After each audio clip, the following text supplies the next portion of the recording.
Hey everybody, John Skiba here, and in this video I'm going to share with you 4 unexpected ways that you may actually win your debt collection lawsuit.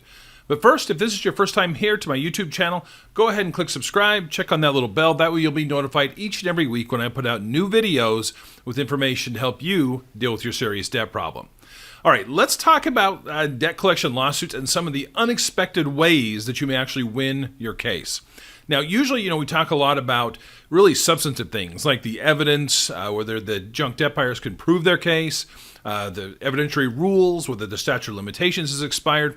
But I can tell you, and maybe I should be embarrassed to admit this, but I've won more cases than maybe I care to admit based upon the 4 ways I'm going to discuss today that your case may actually be dismissed, and you may win it, and you may not even see it coming. Now, the first overriding principle that's going to govern all of these 4 different ways is that you must participate in the process. Often I talk about you've got to file an answer. If you get sued by a debt collector, the worst thing you can do is nothing. If they get a judgment against you, which is what will happen if you don't respond to it, all bets are off at that point. But if you participate in the process, there are different little points along the way that may result in you actually winning your debt collection lawsuit. All right, let's talk about the first one. The first one is if the plaintiff, if the debt buyer, if they or their attorneys don't show up to court. Throughout these proceedings, there are going to be various hearings. There's going to be a trial. Like in Arizona where I practice, there are things called pretrial conferences, settlement conferences, arbitration hearings. If at any point the attorney or the party, if they're representing themselves, if they don't show up to one of these hearings, you can ask the court to dismiss the case. And you should always ask them to dismiss it with prejudice. A case that's dismissed with prejudice means that they cannot refile it again. I should tell you this, most courts, they may be willing to dismiss a case if the other side doesn't show up, but they probably will dismiss it without prejudice, meaning they could refile if they needed to. Sometimes that's okay as well, because often when debt buyers file these things, they can be very close to the statute of limitations, and they may be barred from refiling a new suit. So it's important to note, though, if you are in a situation where you show up to a hearing, the other side is not there, you need to ask the court to dismiss the case.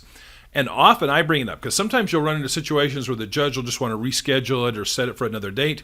I often remind the courts in a very respectful way that if it's my client that doesn't show up, almost universally judgment gets entered in full at that point.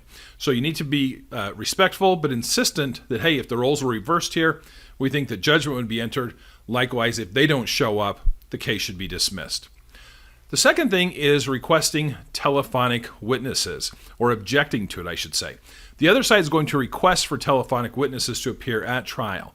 And that's because these debt buyers, they don't want to, they have tens of thousands of cases going on at the same time. They don't have a lot of witnesses they could fly in. Not only that, it's expensive. So, for instance, like Midland Funding, they're based out of San Diego. They don't want to fly someone to Phoenix to appear in an hour-long trial where the most they're going to get is $2,500 out of it. They don't want to do that, so they request telephonic witnesses. The rules of procedure in most states, the default position is that witnesses need to be in court. There's some good reason for that. They need to be there so that you can cross-examine them, so that you can go over documents with them. They need to be there so that the judge or the jury, whoever's making the final decision, can really look at them and kind of determine, are they telling the truth? Do they know what they're talking about? So I always object and say, look, the plaintiff filed this lawsuit. They knew that this could go to trial. They knew that they would have to have a witness. I need the witness there. It's my right to have them there. Also, I would like to have the chance to go over documents with them, which is really cumbersome when you're doing it over the telephone. So often when a motion for a telephonic witness is filed by a debt buyer, I object to it.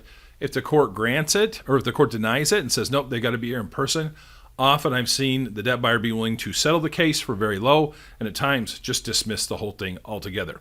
Now, here's the big asterisk. We are dealing with the COVID-19 pandemic at the time that I'm recording this, and pretty much all court hearings are telephonic. I have not been in a courtroom for about 8 months. That's been the longest time I haven't been in court in 20 years because everything's done over the phone. So this approach, objecting to those telephonic witnesses, probably not going to work until the courts open up again because they're not even going to allow you in the courtroom at this point. All right, third way that the case may end. That is if the court requires the junk debt buyer's attorney to turn over documents that they don't want to turn over. For instance, in almost every junk debt buyer lawsuit, the underlying document, there's a sale and purchase agreement. Sometimes it's called the forward flow agreement. They don't want to turn that over, and in some cases, they're even contractually bound to not turn it over. And so if you request that document and they don't turn it over, and they won't, they'll always object to it and say it's privileged and it's got trade secrets in it, all that kind of stuff. You can ask the court to compel them to turn it over. That's done through a motion to compel that's filed with the court to get them to turn that over. Often the courts will require to turn them over. You'll need to be prepared to explain why it is that you need that document. And the reason why you're going to need it is because it contains all the terms of the agreement between the original creditor and the debt buyer. I always argue that's the document that gives them all the authority they have to even bring this lawsuit. Because don't let the court ever lose sight of the fact that the debt buyer didn't loan you money, you didn't agree to pay them money, and so they've got to provide the documentation that supports their position of ownership. And so what I have found, though, is often if you can get a court order requiring them to turn that over, often the case will, again, either settle for very little, or oftentimes they'll just dismiss with prejudice completely because they don't want to be in a position to turn that over. They kind of look at the bigger picture. They would rather lose a little battle than the entire war by having some of these documents out there. So requesting those forward flow and purchase and sale agreements and being insistent until you get a court order to have them turn that over, that can result in getting the case dismissed or settled for a low amount. The fourth way is just failure to prosecute. The plaintiff in the case has the duty to really kind of push the case along. It's their case. They filed it. They sued you. They're the ones that need to make sure they're hitting all the deadlines and getting the case ready for trial. It is not unusual for these cases to be filed by the plaintiff, by the debt buyer, and then in essence, it slips through the cracks. The case doesn't really go anywhere. They're not asking for a trial date. Most courts will have a certain period of time where if the case isn't prosecuted, either the court will dismiss it on their own, or you can file a motion to dismiss for failure to prosecute. So if the case has been sitting out there and it's been 6, 10, 8 months, a year, more than a year, and nothing's really happening, if the court hasn't dismissed it, a good idea might be to reach out to the court, file a motion to dismiss, and ask that it be dismissed again with prejudice for failure to prosecute. So these cases can turn on a lot of different things. Sometimes you end up winning the case completely. You've been putting all this work in, learning the case law, learning all the rules and the substance, preparing your arguments, and all of a sudden the whole thing gets thrown out because they don't show up to a hearing. So the main thing is you got to participate. Make sure you're filing responses to the complaint when you're sued, and make sure that you show up to the hearings.